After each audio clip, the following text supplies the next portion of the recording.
Selamat datang di channel Jendela Sains. Di video ini kita akan membahas statistika part yang ke-19, yaitu masih tentang penyajian data kelompok, dan kita akan membahas tabel dan grafik distribusi frekuensi kumulatif atau OGIF. Simak terus video ini sampai akhir. Kita masih di tahap yang ketiga dari statistika data kelompok, yaitu di penyajian data kelompok.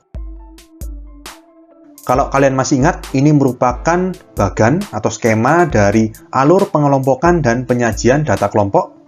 Kalau di dua part sebelumnya, kita sudah membahas bagaimana membuat tabel distribusi frekuensi dari data mentah. Lalu di satu part sebelum ini, kita juga sudah membahas bagaimana membuat histogram, poligon frekuensi, dan tabel distribusi frekuensi relatif. Maka di part yang kali ini, kita akan membahas dua bagian ini, yaitu bagaimana membuat tabel distribusi frekuensi kumulatif dan dilanjutkan dengan grafik distribusi frekuensi kumulatif atau OGIF. Untuk membuat tabel distribusi frekuensi kumulatif, kita langsung coba ke contoh soal. Ya, seperti biasa kita pakai contoh pagar ya, yaitu nilai ulangan matematika dari 20 siswa di suatu kelas, yang tabel distribusi frekuensinya seperti ini. Oke, nah tabel distribusi frekuensi kumulatif itu ada dua macam, yaitu tabel distribusi frekuensi kumulatif kurang dari dan tabel distribusi frekuensi kumulatif lebih dari. Apa perbedaannya? Kita langsung coba ya. Jadi kalau misalkan tabel distribusi frekuensi kumulatif kurang dari, itu maka tanda dari nilainya itu kurang dari. Kurang dari berapa? Kurang dari tepi bawah dan tepi atas setiap kelas. Ya, kita urutkan tepi bawah dan tepi atas setiap kelas dari paling kecil sampai paling besar. Ya, berarti dimulai kalau yang kelas pertama 70, tepi bawahnya 69,5, gitu kan? Berarti kita tulis kurang dari 69,5. Lalu berikutnya kurang dari berapa? Ya, berarti tepi atasnya 74,5, atau 74,5 itu sekaligus juga merupakan tepi bawah dari kelas berikutnya, gitu kan ya. Jadi ini 74,5, atau gampangannya di sini kalian tambahkan sama C. Ya, jadi lebar interval kelasnya kan 5 nih. Tambah 5, tambah 5, tambah 5, tambah 5. Ini juga kalian tambahkan 5 semuanya. Jadi ini kurang dari 79,5. Kurang dari 84,5. Kurang dari 89,5. Di sini hati-hati, kurang dari 89,5, 89,5 itu tepi bawah kelas yang terakhir. Tapi masih ada tepi atas kelas terakhir, 94,5. Jadi di sini, tabel distribusi frekuensi kumulatif itu selalu barisnya lebih satu. Jadi ini baris yang terakhir lebih kecil dari 94,5. Kalau kalian lihat di sini kan ada 5 baris atau 5 kelas. Kalau pada tabel distribusi frekuensi kumulatif itu ada 6. 1, 2, 3, 4, 5, 6. Oke, lalu kita isi kolom FK. FK ini apa? Ya, frekuensi kumulatif kurang dari. Gini logikanya. Yang nilainya lebih kecil dari 69,5 ada berapa? Coba lihat tabel ini. Nggak ada kan? Di sini paling kecil aja 70 sampai 74 itu ada satu orang. Yang lebih kecil dari 69,5, ya berarti kita tulis frekuensi kumulatifnya 0. Lalu yang lebih kecil dari 74,5 berapa? Berarti kalau melihat tabel seperti ini, yang lebih kecil dari 74,5 itu ya yang kelas pertama, yang nilainya antara 70 sampai 74, ya kan? Jumlahnya 1. Kalau 75 sampai 79 sudah lebih dari 74,5. Ya, berarti di sini nilai FK-nya berapa? Ya 1 ini. Oke. Selanjutnya, yang lebih kecil dari 79,5. Berarti kan yang ini, kelas pertama sama kelas kedua. Ya kan? 70 sampai 74, 75 sampai 79, semuanya ini lebih kecil dari 79,5. Berarti frekuensinya 1 plus 4. Berarti berapa? 5. Selanjutnya, yang lebih kecil dari 84,5, berarti kan kelas pertama, kedua, sama ketiga. Berarti 1 tambah 4 tambah 7 frekuensinya. Ya kan? Berarti 12. Gampangannya sih gini. Coba lihat ya, kita coba ulang ya. Ini kan tadi 0. Kalian tambahkan 1 menjadi 1. 1 kalian tambahkan 4 menjadi 5. 5 kalian tambahkan 7 jadi 12. Berarti berikutnya yang lebih kecil dari 89,5, gampangannya 12 kalian tambahkan 6. Ya kan? Jadi 18. Dan yang terakhir yang lebih kecil dari 94,5, 18 kalian tambahkan 2, berarti 20. Oke, ya sudah, ini adalah tabel distribusi frekuensi kumulatif kurang dari.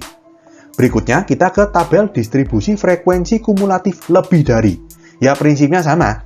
Nilainya ini merupakan lebih dari tepi bawah dan tepi atas untuk setiap kelas. Berarti ini lebih dari 69,5 dan seterusnya sama. Lebih dari 74,5, lebih dari 79,5, lebih dari 84,5, lebih dari 89,5, dan yang terakhir lebih dari 94,5. Jadi angkanya sama, hanya tandanya aja yang beda. Kalau ini lebih kecil dari atau kurang dari, kalau yang ini lebih dari. Oke, sekarang kita isi frekuensi kumulatifnya. Nah, di sini ada berapa orang yang nilainya lebih dari 69,5? Di sini semuanya berarti kan? Ya kan, di sini nilainya kan 70, ini paling kecil ya, paling data terendah, 70 sampai 74. Yang lebih dari 69,5 berarti semuanya. Semuanya ini berapa? Ya 1 tambah 4 tambah 7 tambah 6 tambah 2. Hasilnya 20. Berarti FK, frekuensi kumulatif lebih dari itu 20. Oke, selanjutnya ada berapa orang frekuensinya yang lebih dari 74,5? Yang lebih dari 74,5 itu berarti kan ini, mulai kelas kedua, ketiga, keempat, kelima.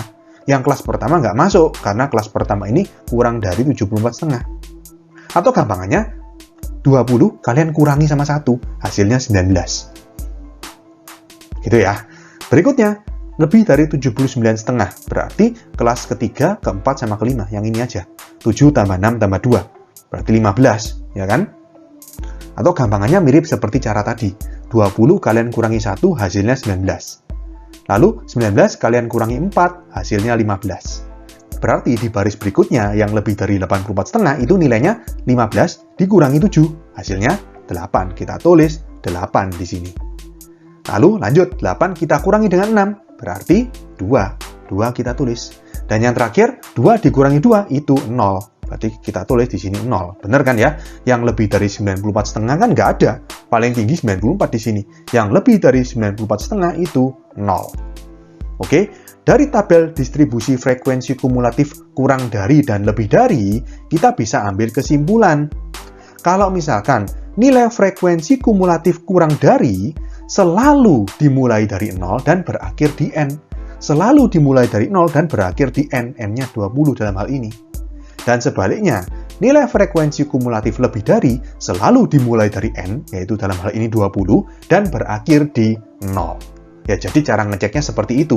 Kalau misalkan kalian membuat tabel distribusi frekuensi kumulatif, lalu nilai frekuensi kumulatif kurang dari itu dimulai dari 0, terus berakhirnya nggak di N, berarti harus kalian cek lagi, ada yang salah di perhitungannya di sini.